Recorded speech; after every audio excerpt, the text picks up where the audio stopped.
அந்த காலத்தில் அண்ணாமலை ரெட்டியார்னு ஒருத்தர் இருந்தார். அவர் வெங்கனூர் அப்படிங்கிற கிராமத்தில் இருந்தார். அங்கேருந்து விருத்தாசலம் கோவிலுக்கு தவறாமல் போயிட்டு வந்துக்கிட்டு இருந்தார். இடையில வெள்ளாறு, அதில் ஒரு சமயம் வெள்ளம் வந்துட்டுது. இவரால் போக முடியல. அதோட விளைவு வெங்கனூர்லேயே ஒரு கோவில் கட்டணும் அப்படின்னு முடிவு பண்ணார், சிவாலயம். அந்த சமயத்தில் வடநாட்டில் பஞ்சம். அதனால் அங்கே இருந்த பல சிற்பிகள் தென்னாட்டை நோக்கி வர ஆரம்பித்தாங்க. அவங்க வெங்கனூர் வழியாக வர்றது தெரிஞ்சதும் இவர் போய் பார்த்தார். இங்கே ஒரு கோவில் கட்டணும், அதுக்கு நீங்கள் உதவணும்னார். பஞ்ச காலத்தில் இப்படி ஒரு வாய்ப்பு கிடைச்சதில் அவங்களுக்கும் ரொம்ப மகிழ்ச்சி. உற்சாகத்தோடு ஒத்துக்கிட்டாங்க. ஆலய திருப்பணி ஆரம்பமாச்சு. அவங்களுக்கு வேண்டிய எல்லா வசதிகளையும் இவர் செஞ்சு கொடுத்தார். அவங்களுக்கு எந்த குறையும் இல்லாமல் பார்த்துக்கிட்டார். அது மட்டும் இல்லை, ஒவ்வொரு நாளும் அங்கே வருவார். உங்களுக்கு என்ன வேணும், எது வேணும்னு கேட்பார். ஏதாவது குறை இருந்தால் சொல்லுவாங்க, உடனே தீர்த்து வைப்பார். இவரும் கேட்பார், எந்த குறையாக இருந்தாலும் என்கிட்ட சொல்லுங்க அப்படின்னு சொல்லுவார். அதை தவிர இவராகவே கவனித்தும் அவங்களுக்கு என்னென்ன தேவைங்கிறத கண்டுபிடிச்சி அதையெல்லாம் கொடுத்துக்கிட்டு இருப்பார்.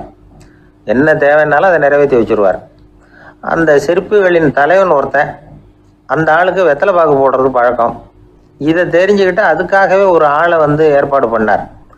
வேணுங்கிற போலாம் நீ வெத்தலை சிவல் மடித்து கொடுக்க வேண்டியது உன் வேலை அப்படின்னு ஒருத்தனை ஏற்பாடு பண்ணிட்டார். இப்படியெல்லாம் செஞ்சதும் அவங்களுக்கும் ரொம்ப உற்சாகம். ரொம்ப பொறுப்பாக சிற்ப வேலைகளை செஞ்சுக்கிட்டு இருக்கிறாங்க. ஒரு நாள் என்னாச்சு தெரியுமா? அந்த சிற்பிகளின் தலைவன் ரொம்ப நுணுக்கமாக ஒரு வேலையை செஞ்சுக்கிட்டு இருக்கிறான். சாரம் போட்டு அது மேலே படுத்துக்கிட்டு அண்ணாந்து பார்த்து உச்சியில் நுணுக்கமான சிற்பங்களை உருவாக்கிக்கிட்டு இருக்கான். சிற்பியின் கவனம் செதறப்படாதுங்கிறதுனால இவர் மெதுவாக சத்தம் போடாமல் கிட்ட போய் நின்று அதை கவனிச்சிக்கிட்டு இருக்கிறார்.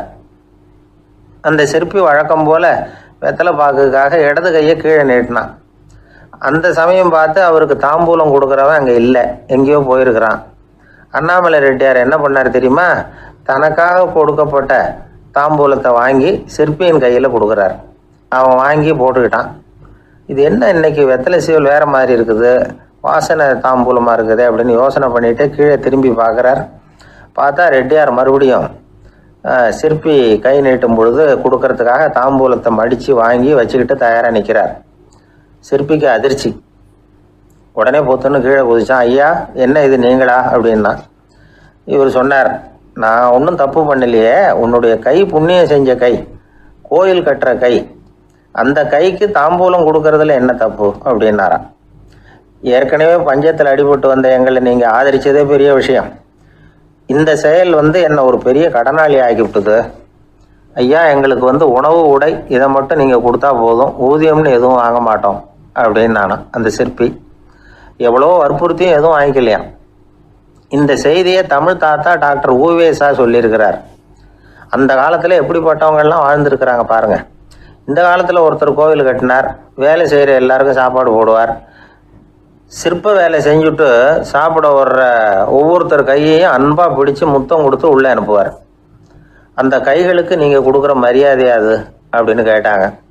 அது இல்லைங்க, ஏற்கனவே முதல் பந்தியில் சாப்பிட வந்தவன் மறுபடியும் வர்றானான்னு கண்டுபிடிக்கிறதுக்காக கையை பிடிச்சி மோந்து பார்க்குறேன் அப்படின்னாராம் அவர்.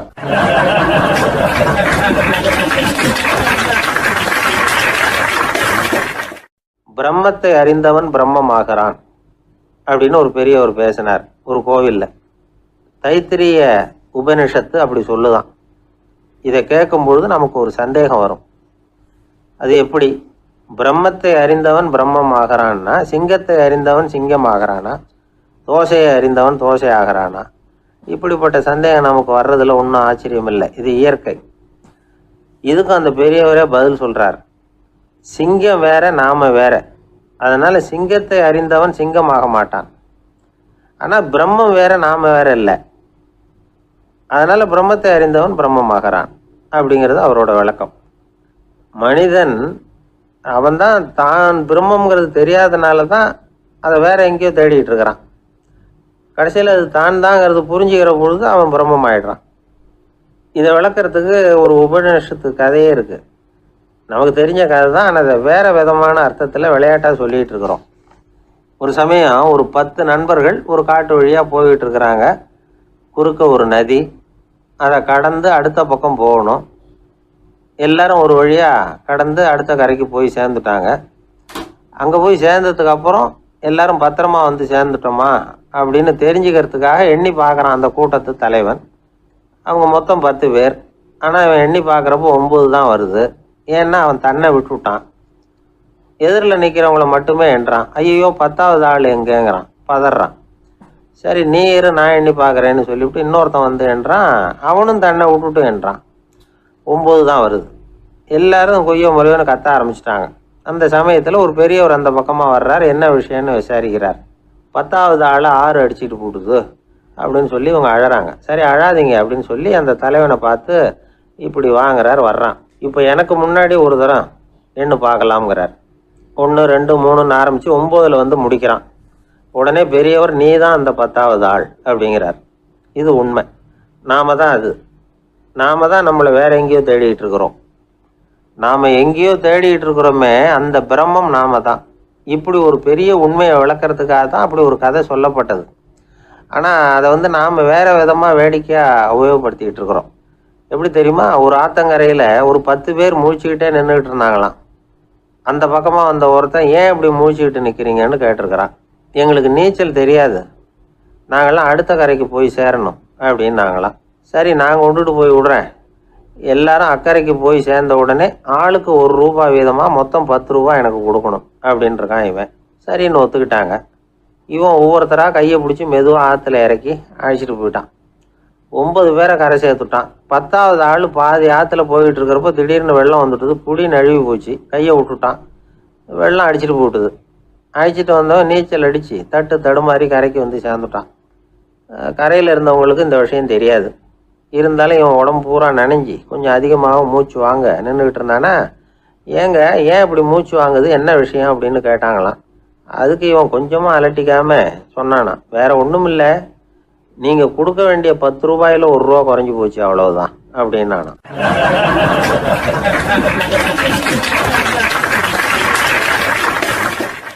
ஒரு ஆள் ராமகிருஷ்ணரை தேடி வந்தான். அவன் கையில் 1000 பொற்காசுகள் வச்சுருந்தான். அதை அவர்கிட்ட கொடுத்து இதை ஏற்றுக்கணும் அப்படின்னு ரொம்ப பணிவாக கேட்டுக்கிட்டான். அவர் பார்த்தார், இது எனக்கு தேவையில்லை, ஆனாலும் உன்னுடைய மனசை புண்படுத்துறதுக்கு நான் விரும்பலை, அதனால் நீ கொடுக்குறத வாங்கிக்கிறேன்னார். வாங்கிக்கிட்டார். அப்புறம் கேட்டார், இதை பாரு, இனிமேல் இதெல்லாம் என்னுடைய இது தானே அப்படின்னார். ஆமாம், அதையெல்லாம் நான் உங்களுக்கே கொடுத்துட்டேன்னா அவன். சரி, இப்போ நீ எனக்காக ஒரு காரியம் பண்ணணும்னார். என்ன செய்யணும்னு சொல்லுங்கன்னா, இந்த நாணயங்களையெல்லாம் எடுத்துக்கிட்டு போய் கங்கை நதியில் எரிஞ்சுட்டு வா அப்படின்னார். இவனுக்கு அதிர்ச்சியாக போச்சு. என்ன பண்ணுறது, இனிமேல் அது முடியாதுன்னு சொல்ல முடியாது. ஏன்னா அந்த நாணயங்களையெல்லாம் அவருக்கே கொடுத்துட்டான். இனிமேல் அதெல்லாம் இவனுடையது இல்லை. பேசாமல் அவ்வளவே அள்ளிக்கிட்டு ஆத்தங்கரைக்கு போனான். போனவன் ரொம்ப நேரம் திரும்பியே வரல. ராமகிருஷ்ணருக்கு சந்தேகம், என்ன ஆச்சு அந்த மனுஷனுக்கு, காசுகளோடு அந்த கங்கையில் குதிச்சுட்டானா, போகும்பொழுதே ஒரு மாதிரியாக தான் போனான், போய் என்னன்னு பார்த்துட்டு வாங்க அப்படின்னார். அங்கே இருந்த ஒருத்தர் ஓடி போய் பார்த்தார். அவர் போய் பார்க்கும் பொழுது அவன் அங்கேயே இருந்தான். அதுக்கப்புறம் அவர் திரும்பி வந்தார். வந்து விவரத்தை சொன்னார். அதாவது அவன் கங்கை கரையில் உட்காந்துக்கிட்டு ஒவ்வொரு நாணயமாக 1 2ன்னு எண்ணி எண்ணி வீசிக்கிட்டு இருக்கிறான். அவனை சுற்றி ஒரு கும்பல் நின்றுக்கிட்டு அவனை தடுத்துக்கிட்டு இருக்குது அப்படின்னு விவரத்தை சொன்னார் போயிட்டு வந்தவர். இதை கேட்டதும் ராமகிருஷ்ணரே புறப்பட்டு அங்கே போனாராம். என்ன இப்படி பண்ணிகிட்டு இருக்கிற, நான் உன்னை அந்த நாணயங்களை கங்கையில் வீசி எறிய சொன்னேன், நீ ஏன் அதை எண்ணிக்கிட்டு இருக்கிற அப்படின்னார். பழக்கம்தான் காரணம், நான் ஒவ்வொரு நாளும் ஒவ்வொன்றா சேமித்து வச்சேன். இன்றைக்கி என்கிட்ட நிறைய இருக்குது, உங்களுக்கு ஒரு 1000 நாணயங்களை கொடுக்கணுங்கிறது என்னோட ஆசை அப்படின்னா. இப்போ ராமகிருஷ்ணர் சொன்னார், ஒரே நேரத்தில் எல்லாத்தையும் சம்பாதிச்சிருந்தா நீ எண்ணுறது பொருத்தமாக இருக்கும். எல்லாத்தையும் இழக்கும்போது ஒவ்வொன்றா எண்ணிக்கிட்டு இழக்கிறதுங்கிறது சரியான செயல் இல்லை. அதனால் ஒரே தடவையாக எல்லாத்தையும் தூக்கி எறிஞ்சிடும் அப்படின்னார். இது இழப்பது அப்படிங்கிற ஒரு உயர்ந்த நிலை. இதை நாம் யதார்த்த வாழ்க்கையில் சம்மந்தப்படுத்தி பார்த்து குழப்பிக்கிட்டு இருக்கக்கூடாது. இழக்கிறேன்னு சொல்லிக்கிட்டு இருக்கிற காசையெல்லாம் ஆற்றுலையும் குளத்துலையும் கொண்டு போய் எறிஞ்சிட்டு வாங்க அப்படின்னு உபதேசம் பண்ணுறதாக யாரும் நினச்சிடக்கூடாது. இதில் நாம் புரிஞ்சிக்க வேண்டியது என்னென்னா, எதையாவது ஒன்றை இன்னொருத்தருக்கு கொடுக்கணும் அப்படின்னு விருப்பப்பட்டால் அதை மனப்பூர்வமாக கொடுத்துடணும். கொடுத்துட்டு அதையே நினச்சிக்கிட்டு இருக்கக்கூடாது.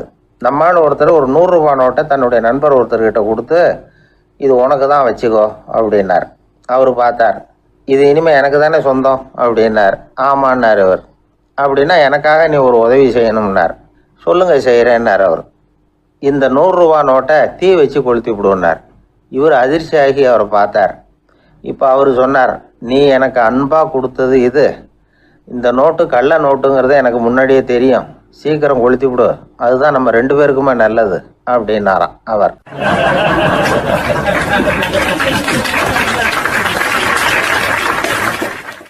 ஏங்க எங்கே போயிட்டு வரீங்க அப்படின்னு கேட்டேன். எனக்கு வேண்டப்பட்ட ஒருத்தரை பார்த்து. ஆஸ்பத்திரிக்குன்னார். எந்த ஆஸ்பத்திரிக்குன்னே? மாட்டு ஆஸ்பத்திரிக்குன்னார். என்ன விஷயம்னே?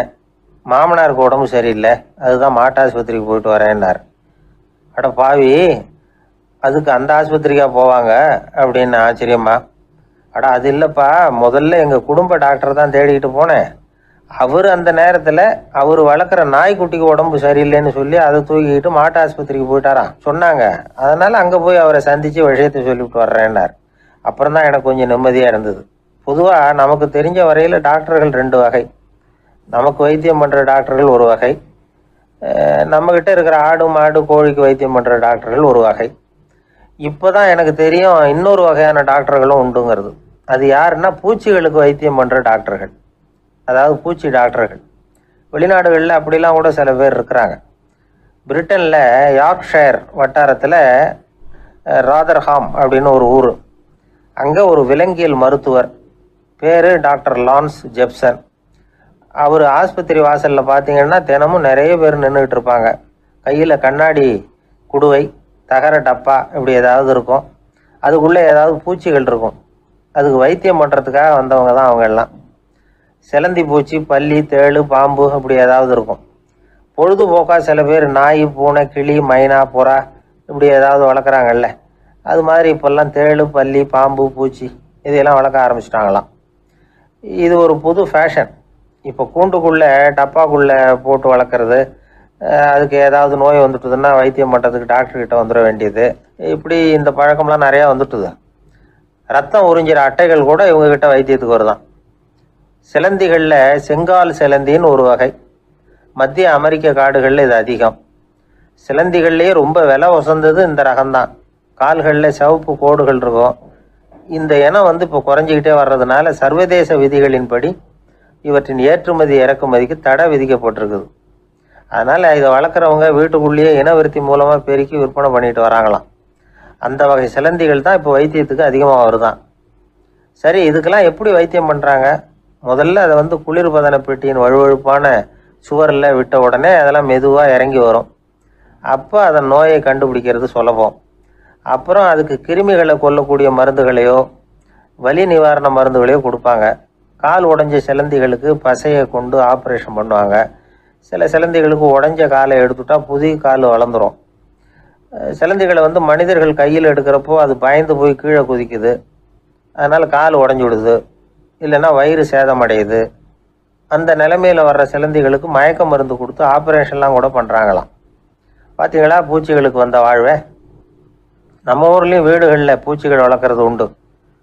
ஒருத்தர் வந்தார், எனக்கு 3000 கரப்பாம்பூச்சி அவசரமாக தேவைப்படுது, எங்கே கிடைக்கும்னு கேட்டார். கரப்பாம்பூச்சியா? அது என்னத்துக்குன்னு கேட்டோம். அது வேற ஒன்றும் இல்லை, நான் குடியிருக்கிற வாடகை வீட்டை காலி பண்ண போகிறேன். வீட்டு சொந்தக்காரர் என்ன சொல்கிறாருன்னா, இந்த வீட்டுக்கு நான் குடி வந்தப்போ எப்படி இருந்ததோ அதே நிலைமையில் விட்டுட்டு போகணும்னு வீட்டுக்காரர் சொல்லியிருக்கிறார், அதனால தான் கேட்டேன் அப்படின்னார்.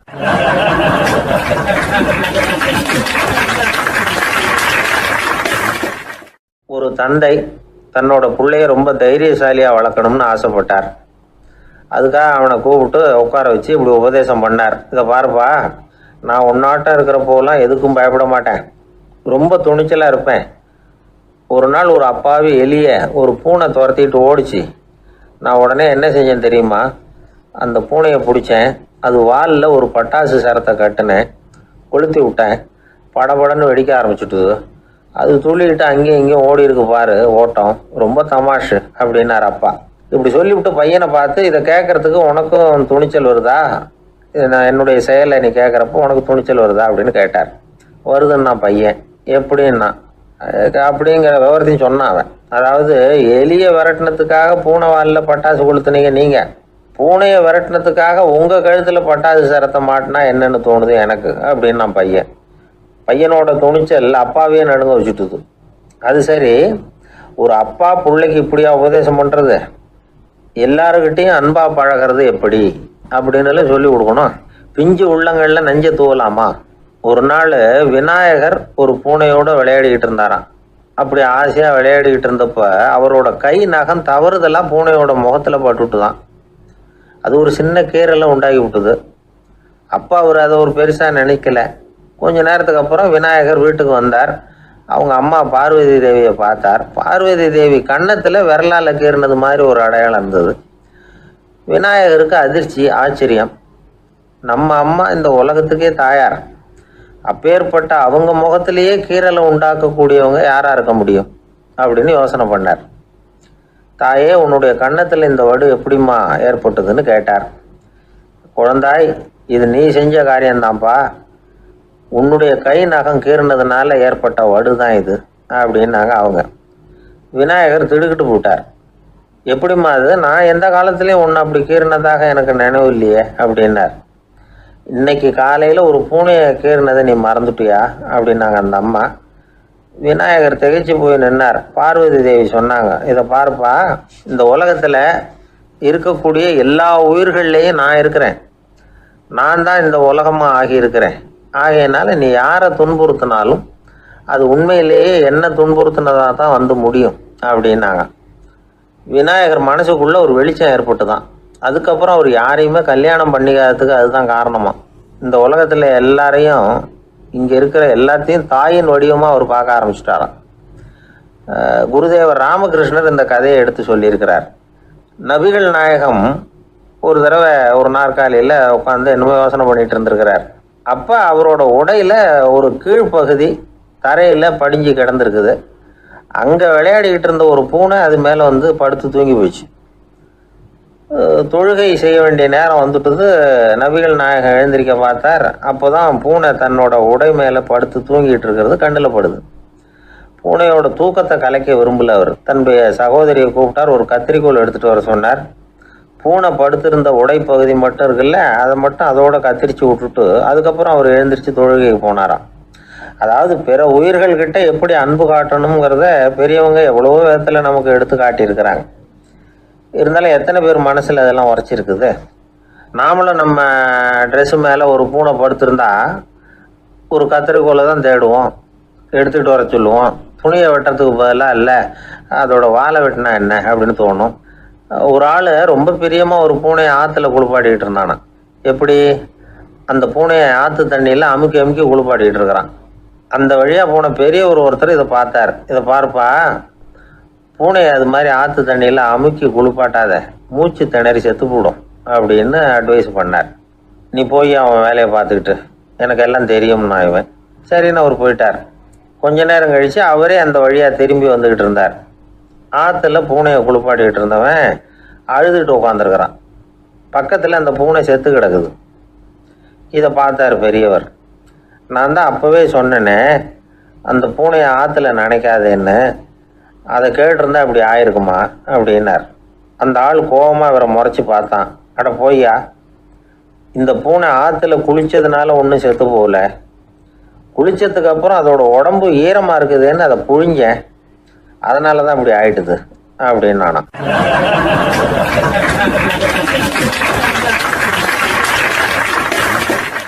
உலகத்தில் எது எதுக்கும் ஆராய்ச்சி கூடங்கள் இருக்குது இல்லை? அது மாதிரி தூக்கத்தை பற்றி ஆராய்ச்சி பண்ணுறதுக்கு ஒரு ஆராய்ச்சி கூடம் இருக்குது. அப்படி ஆராய்ச்சி பண்ணணும்னா அதுக்கு மூழ்கிக்கிட்டு இருக்கணும்ல. அதனால தான் அந்த ஆராய்ச்சி கூடம் இங்கே இல்லை. அமெரிக்காவில் பாஸ்டன் பல்கலைக்கழக மருத்துவமனையில் அது இருக்குது. அங்கே தூக்கத்தை பற்றி பல விதமான ஆராய்ச்சிகள் பண்ணிகிட்டு இருக்கிறாங்க. அந்த ஆராய்ச்சி கூடத்தில் இயக்குனராக இருக்கிற ஒரு நிபுணர் அவர் என்ன சொல்கிறாரு தெரியுமா? உங்களுக்கு தூக்கம் வரலையா, நீங்கள் நல்லா தூங்குறதுக்கு தாராளமாக சில யோசனைகளை என்னால் சொல்ல முடியும் அப்படிங்கிறார். யோசனை தானே, காசா பணமாக கேட்டு வச்சுக்கலாமே. உணவு, மனநிலை, தூங்கும் இடத்தோட சூழ்நிலை, படுக்கைக்கு செல்கிறப்போ உள்ள பழக்க வழக்கங்கள், இது காரணமாக ஒருத்தருக்கு தூக்கம் வராமல் போகலாம். தூக்கம் வராததுக்கு இதுதான் காரணம்னா அதையெல்லாம் சுலபமாக கட்டுப்படுத்தலாங்கிறார் அவர். தூக்கத்தை வரவழைக்கக்கூடிய ஒரு நல்ல மருந்து உடற்பயிற்சி. ஆனால் ஒன்று, படுக்க போகிற நேரத்தில் இது மாதிரி உடற்பயிற்சிகள் எல்லாம் செய்யக்கூடாது. கொஞ்சம் முன்னாடி பகல்லையே இந்த பயிற்சிகளை செய்கிறது நல்லது. தூக்கம் வராமல் அவதிப்படுறவங்க பிற்பகல் நேரங்களில் காஃபி, டீ இது மாதிரி பானங்களை சாப்பிடக்கூடாது. மது அருந்துறது கூட தூக்கத்தை பாதிக்கும். வெது வெதுப்பான நீரில் குளிக்கிறது, தியானத்தில் ஈடுபடுறது, ஓய்வாக இருக்கிறது, படுக்கிறது, அதாவது படுக்கிறதுக்கு முன்னாடி ஒரு குவளை பால் சாப்பிட்றது, இதெல்லாம் தூக்கத்தை வரவழைக்கிறது ரொம்ப உதவியாக இருக்கும்.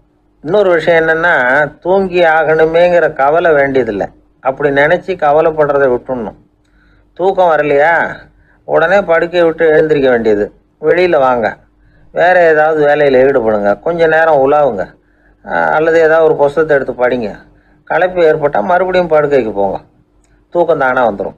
ஒரு விஷயத்தை மட்டும் நல்லா ஞாபகத்தில் வச்சுக்கணும். படுக்கைக்கு போகிறப்போ உங்கள் மற்ற எல்லா பிரச்சனைகளையும் மறந்துடணும். அது எப்படி சார் முடியும், அந்த நேரம் தானே எல்லா பிரச்சனையும் வரிசையாக ஞாபகத்துக்கு வருது அப்படின்னு நாம் நினைக்கலாம். ஆனால் பழக்கத்தில் அதை நாம் மாற்றிக்க முடியும். கொஞ்சம் முயற்சி பண்ணணும், அவ்வளோதான். இது எல்லாமே ஆராய்ச்சி பண்ணி பார்த்துட்டு அந்த நிபுணர் சொல்கிற கருத்து தான். இன்னொரு விஷயமும் அவர் சொல்கிறார். அது என்னென்னா, உடல் கோளாறு காரணமாக தூக்கம் வராமல் அவதிப்படுறவங்களுக்கெல்லாம் இந்த யோசனைகள் சரியாக வராது அப்படிங்கிறார். அதுக்கெல்லாம் மருத்துவ சிகிச்சை கொடுத்து தான் சரி பண்ணணும். சில பேருக்கு நடு ராத்திரியில் மூச்சு திணறல் ஏற்பட்டு தூக்கம் வராமல் போயிடும். ஊரெல்லாம் தூங்குறப்ப தான் மட்டும் தூங்காமல் மூழ்கிட்டு இருக்கிறது, ஊரெல்லாம் மூழ்கிட்டு இருக்கிறப்போ தான் மட்டும் தூங்குறது, இது மாதிரி கோளாறுகளால் சில பேர் பாதிக்கப்படலாம். காலு தசை முறுக்கிக்கிறதுனால சில பேருக்கு அடிக்கடி விழிப்பு வரலாம். மன அழற்சி காரணமாக சில பேருக்கு தூக்கம் வராது. இது மாதிரி கோளாறுகளுக்கெல்லாம் அதுக்கு தகுந்த மாதிரி சிகிச்சை கொடுத்து தான் சரி பண்ண வேண்டியிருக்கும். எந்த கோளாறும் இல்லாமல் தூக்கம் வரலைன்னா ஆரம்பத்தில் சொன்ன முறைகளை கடைபிடிச்சு பார்க்கலாம். தூக்கம் வந்ததுன்னா யோசனை சொன்ன அந்த நிபுணருக்கு நன்றி சொல்லலாம். ஒருத்தர், ஏன் சார் பஸ்ஸில் தூங்குறது கெட்ட பழக்கமானு கேட்டார். இல்லையே, நான் கூட பஸ்ஸில் போகிறப்ப தூங்கிட்டு தானே போவேன் அப்படின்னார் இன்னொருத்தர். அப்புறம் ஏன் என்ன டிரைவர் வேலை வேணாம்னு வீட்டுக்கு அனுப்பி வச்சுட்டாங்க அப்படின்னாராம் அவரு.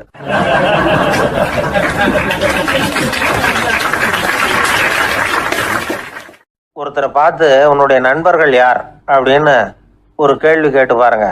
கொஞ்சம் யோசிச்சு பதில் சொல்லுவாங்க. அவங்க கிட்டேயே உன்னுடைய எதிரிகள் யார் அப்படின்னு கேளுங்க, கடகடன்னு ஒப்பிச்சிருவாங்க. நம்ம மனசு இருக்க, அது எப்படின்னா, நம்ம நண்பர்களை விட எதிரிகளை அது நல்லா ஞாபகத்தில் வச்சுக்கும். இது ஒரு ஆச்சரியமான உண்மை. உங்களால் நண்பர்களை மறந்துட முடியும், ஆனால் எதிரிகளை மறந்துட முடியாது. இது ஒரு வேடிக்கையான நிலைமை தான். அழகான தருணங்களை நாம் ஏன் மறந்துடுறோம்? இது இயற்கை. ஏன்னா நம்ம மனசு மலர்களை கவனிக்கிறதில்ல, அதில் இருக்கிற முள்ளை தான் கவனிக்குது. தன்னை காயப்படுத்துகிற எதையும் அது உடனே கண்டுகொள்ளுது. ஒரு தெளிந்த சிந்தனையுடைய மனசு மிக அழகாக உள்ள எல்லாத்தையும் கவனிக்கும். அது நன்றியுடன் உணரக்கூடிய எல்லாத்தையும் பார்த்து குறிச்சிக்கும். இப்படிப்பட்டவங்க வாழ்க்கை இயல்பாகவே நல்லா அமையும். அது ரொம்ப அபூர்வம். மனசில் உள்ள ஒரு சிறிய அமைப்பை மாற்றுவதை பொறுத்து தான் இந்த விஷயம் அப்படிங்கிறார் ஓஷோ. ஒரு யூத கோவில் இருந்து தான், அது யூதர்களின் மடமாகவும் இருந்தது. அங்கே ஒரு தலைமை குரு, அவர் ரொம்ப கண்டிப்பானவர். அந்த கோவிலை ஒட்டி ஒரு தோட்டம். ஒரு நாள் காலையில் அந்த தோட்டத்தில் 2 இளம் யூதர்கள் நடந்து போய்கிட்டு இருக்கிறாங்க.